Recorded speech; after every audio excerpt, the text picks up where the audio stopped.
Have you ever felt like your life is over? Like you've fallen so far into a pit of despair that there is no ladder long enough to climb out? Maybe you've been betrayed by family, falsely accused at work, forgotten by friends who promised to help. History tells the story of a man who experienced the highest highs and the lowest lows recorded in human existence. He went from being the pampered favorite son of a wealthy patriarch to a piece of property sold for the price of a crippled slave. He went from running a billionaire's estate to rotting in a dungeon for a crime he didn't commit. But then, in a twist that no Hollywood writer could invent, in a single morning, he went from a prisoner to the prime minister of the most powerful empire on earth. This is not a fairy tale. This is the jaw-dropping, historical saga of Joseph. And the secret to his rise isn't what you think. It wasn't ambition. It wasn't luck. It was a specific kind of endurance that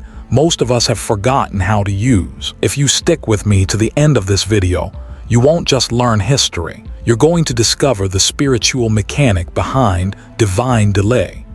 You're going to learn why your current struggle might actually be a setup for a sovereign promotion. But before we descend into the pit, I need to ask you, do you believe that God can turn a tragedy into a triumph? If you believe that, hit that like button right now. Let's see if we can get 10. And if you're new here, subscribe and ring the bell, because we are about to uncover the Bible's greatest comeback story. To understand the rise, we have to understand the fall.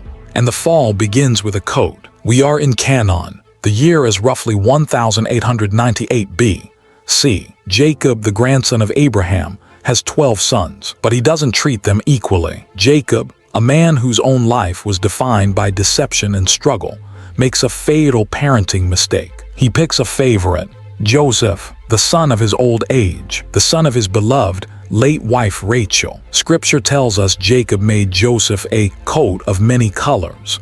Now, we often picture this like a Technicolor raincoat, but the Hebrew suggests something even more provocative. It was a tunic with long sleeves, a garment of nobility, a garment for someone who supervises, not someone who works. Every time Joseph put on that coat, he was wearing his father's favoritism. He was a walking billboard that screamed, "I am the heir." And his brothers, they hated him for it. Genesis says they could not speak peaceably to him. Think about that. Have you ever walked into a room where you knew, just by the vibe, that you were hated, where the silence was loud? That was Joseph's life, every single morning at the breakfast table. But Joseph, he didn't help the situation. He was young, he was naive, and he was a dreamer. God speaks to Joseph in the night. He shows him a future of royalty. He shows him that one day, his family will bow to him. Now wisdom would say, keep that to yourself, Joseph. But pride says, tell everyone. Joseph gathers his brothers, men who already want to kill him, and says, listen to this dream. He tells them that they will bow down to him. This is the first lesson of the ascent. Sometimes your mouth can delay your destiny. Joseph had the revelation, but he didn't have the character yet to carry it. The dream was from God, but the delivery was all ego, and that ego was about to be crushed. Jacob sends Joseph to check on his brothers, who are shepherding flocks in Dothan. It's a 60-mile trek. Joseph walks it alone, the colors of his coat flashing in the sun. As he approaches the camp, the brothers spot him from a distance. Listen to the cold-blooded malice in Genesis 37:19.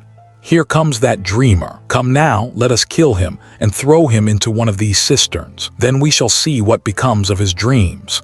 They didn't just want to kill the man, they wanted to kill the dream. I want you to pause. Have you ever had someone try to kill your dream? Maybe they told you weren't smart enough or talented enough. If you faced a dream killer in your life, type, I am still standing in the comments below. Let that be your testimony today. They strip him. The symbol of his status is gone. They drag him to a cistern, a pit dug into the limestone to catch rain. But this one is dry. They throw him in. The Bible records a chilling detail. After throwing their own flesh and blood into a hole to die of thirst, they sat down to eat a meal. The callousness is terrifying. Joseph is screaming, begging, pleading for his life. We know this because later in Genesis 42, The brothers recall his distress, but they just chewed their bread and ignored his cries. But wait, look at the horizon. Judah, one of the brothers, has an idea. What profit is it if we kill him? Let's sell him. Greed overrides murder. They pull Joseph up, not to save him but to sell him. They trade the favorite son for 20 shekels of silver, the price of a crippled slave. Joseph is dragged away to Egypt. He has lost his father. He has lost his coat. He has lost his freedom. But and this is the key, he has not lost his God. Joseph is heading to the greatest superpower of the ancient world, not as a tourist, but as a piece of merchandise. But what he doesn't know is that the pit wasn't a grave. It was a transportation system. The journey to the palace had to go through the pit. Don't go anywhere, because what happens in Egypt is going to challenge everything you think you know about success. Joseph is sold to Potiphar, the captain of Pharaoh's guard. This is a high-level official, the CIA director of Egypt. Now imagine Joseph's mindset. He could have been bitter. He could have sulked. He could have sabotaged the work. He was a prince of Canaan, now scrubbing floors in Egypt. But look at what the text says. The Lord was with Joseph, and he was a successful man. Joseph didn't wait for his circumstances to change to be excellent. He was excellent in the hell. He worked with such integrity that Potiphar, a pagan Egyptian, recognized that God was on this young man. Potiphar promotes him. Joseph becomes the overseer. He runs the entire estate. He is essentially the CEO of Potiphar Inc. Things are looking up. The dream seems to be getting back on track. But the enemy doesn't attack you when you're down. He attacks you when you're a threat. And Joseph was about to face a test far harder than the pit. The test of pleasure. Success makes you a target. Potiphar's wife takes notice of Joseph. She doesn't just ask him, she commands him. Lie with me. Day after day she pressures him. This is the ultimate trap. If he says yes, he betrays his master and his God. If he says no, he risks the wrath of a powerful woman. One day the house is empty. She grabs him by his garment. Here we go with the clothes again, and demands he sleep with her. Joseph's response is one of the greatest statements of integrity in history. He doesn't say, I might get caught. He says, how then can I do this great wickedness and sin against God? He runs. He literally flees the room, but she holds tight to his garment. He leaves the coat in her hand and escapes. Hell hath no fury like a woman scorned. She uses the coat as evidence to frame him. She claims he attacked her. Potiphar comes home. He hears the lie. He sees the coat. Now, historians note something interesting here. In ancient Egypt, the penalty for a slave attempting to rape a noblewoman was instant execution, likely burning or beheading. But Potiphar doesn't kill Joseph. He puts him in the king's prison. Why? Perhaps Potiphar knew his wife's character. Perhaps he knew Joseph's integrity. He spares his life, but he cannot spare his freedom. Joseph did everything right. He passed the test. He stayed pure. And what was his reward? Prison. This is a hard truth. Obedience doesn't always lead to immediate blessing. Sometimes it leads to a deeper dungeon. Have you ever been punished for doing the right thing? It's a bitter pill to swallow. If you've ever felt the sting of injustice, click that share button. Send this to someone who needs to know that injustice isn't the end of the story. We are back in the pit. Deeper this time, Joseph is in the royal dungeon. But watch the pattern. Genesis 39:21. But the Lord was with Joseph. Even in prison, Joseph's leadership gifts shine. The warden puts him in charge of the other prisoners. He is the manager of the misery. 2 VIPs are thrown into the cell. Pharaoh's chief cupbearer and chief baker. They have offended the king. One night they both have vivid, terrifying dreams. They wake up distraught. Joseph notices. He asks, "Why are your faces so sad today?" Note this. Joseph is in his own hell, yet he has the compassion to check on the sadness of others. Your breakthrough often begins when you serve someone else, in the midst of your own pain. Joseph interprets the dreams. To the cupbearer, in 3 days you will be restored to your position. To the baker, in 3 days Pharaoh will take off your head. Joseph has only one request for the cupbearer, a desperate human plea. Remember me when it is well with you. Mention me to Pharaoh and get me out of this house. 3 days pass. It happens exactly as Joseph said. The baker is executed. The cupbearer is restored. The cupbearer is back in the palace. He is drinking the king's wine. And he forgets Joseph. 1 day passes. 1 month. 1 year. 2 years. Joseph sits in that cell for 2 more full years. Imagine the psychological torture. Every time the door creaked open, Joseph must have thought, "This is it." The cupbearer remembered, but it was never for him. 2 years of silence from God. 2 years of feeling abandoned. If you are in a waiting season right now, I want you to type, "My time is coming," in the chat. Don't let the waiting make you lose hope, because while Joseph was waiting, God was working on the other side of the palace walls. It is now 13 years since Joseph was sold. He is 30 years old. One night, the most powerful man on earth, Pharaoh, has a nightmare. 7 fat cows come out of the Nile. 7 starving, skeletal cows eat them up. Then 7 healthy ears of corn are swallowed by 7 withered ones. Pharaoh wakes up screaming. He summons the magicians, the wise men, the occultists of Egypt. None can interpret it. Suddenly, the cupbearer's memory is jogged. The divine delay is over. He says, "I remember my offenses today. There was a young Hebrew with us in the prison. He interpreted our dreams. Pharaoh commands, 'Bring him to me.' They rush Joseph out of the hole. They shave him. They change his clothes. In the span of an hour, Joseph goes from the rat-infested floor to the polished marble of the throne room. Pharaoh says, 'I have heard you can understand a dream to interpret it.'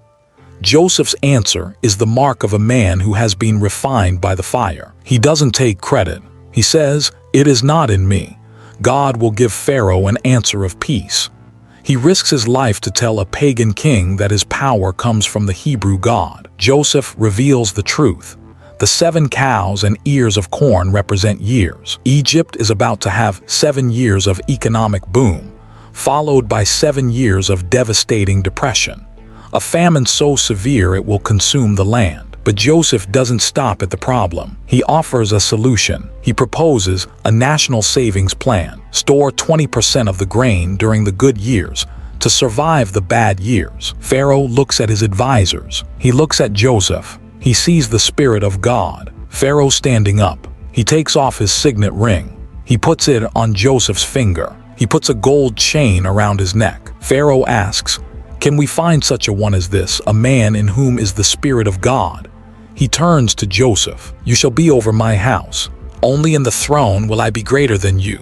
Boom. In one moment, the slave becomes the vizier. The prisoner becomes the prime minister. Joseph is now the second most powerful man in the known world. Why did God wait 13 years? Because a 17-year-old Joseph would have used that power for revenge. A 30-year-old Joseph, broken and rebuilt by God, used that power for salvation. If this turnaround gives you chills, make sure you are subscribed. We are approaching the climax of the story, where the past and present collide. The 7 years of plenty pass. The famine hits like a hammer. It reaches all the way to Canaan. Jacob looks at his sons and says, "Why do you sit looking at each other? Go to Egypt and buy grain."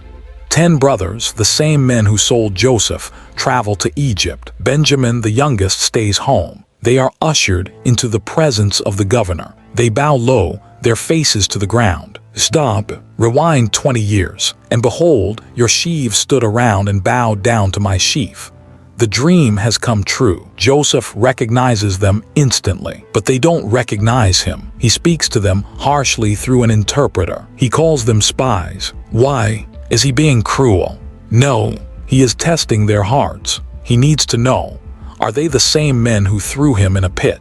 Or have they changed? He sends them back to Canaan with grain, but he secretly puts their money back in their sacks. When they discover it, they are terrified. They think God is punishing them. They return to Jacob. Jacob refuses to let Benjamin go. Joseph is dead, and Simon is gone. Will you take Benjamin too?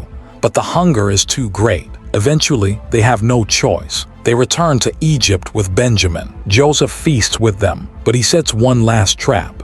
As they leave to go home, he orders his steward to hide his personal silver cup in Benjamin's sack. The soldiers find the cup on Benjamin. The brothers tear their clothes in grief. They are hauled back to Joseph. Joseph says, The man in whose hand the cup was found shall be my slave. The rest of you go in peace. This is the ultimate test. Years ago, these men sold their brother Joseph into slavery to save themselves. Now they have the chance to leave Benjamin in slavery and go free. Will history repeat itself? Judah steps up. The same Judah who said, "Let's sell him." He pleads with Joseph. He explains that if they return without Benjamin, their father will die of grief. And then Judah offers the ultimate sacrifice. "Please let your servant remain instead of the boy as a slave to my lord, and let the boy go back with his brothers." Substitution, sacrifice, love. Judah has changed. The test is complete. Joseph can't hold it in anymore. The dam breaks. A wail of weeping so loud the Egyptians hear it outside. He cries out in Hebrew, "I am Joseph. Is my father still alive?" The brothers are terrified. They expect execution, retribution, justice, but Joseph beckons them closer, and he speaks words that echo through eternity. "Do not be distressed or angry with yourselves because you sold me here, for God sent me before you to preserve life." He embraces Benjamin. He kisses all his brothers. He weeps over them. This is the theology of providence. Joseph realized that the brothers were just tools in God's hand. The pit was necessary. Potiphar was necessary. The prison was necessary. Later he sums it up in Genesis 50:20. "You meant it for evil against me, but God meant it for good." Joseph moves his entire family, 70 people, to the land of Goshen in Egypt. They are saved from the famine. From this family, the nation of Israel will grow. From the tribe of Judah, the Messiah will eventually come. If Joseph hadn't been sold, the family would have starved. If Joseph hadn't been imprisoned, he never would have met Pharaoh. So what is the lesson for us today? Your life might look like a mess right now. You might feel like you are in the pit. You might feel like you've been forgotten in the prison. But the story of Joseph tells us that God is the master weaver. He takes the dark threads of betrayal, the black threads of pain, and the red threads of suffering, and he weaves them into a tapestry of glory. Nothing is wasted. Not your pain, not your tears, not your waiting. If you are ready to trust God with your story, I want you to type, "He means it for good," in the comments. Claim that promise over your life. And if you want to hear about another man who went from a shepherd to a king, slaying a giant along the way, click on this video right here. You do not want to miss the story of David.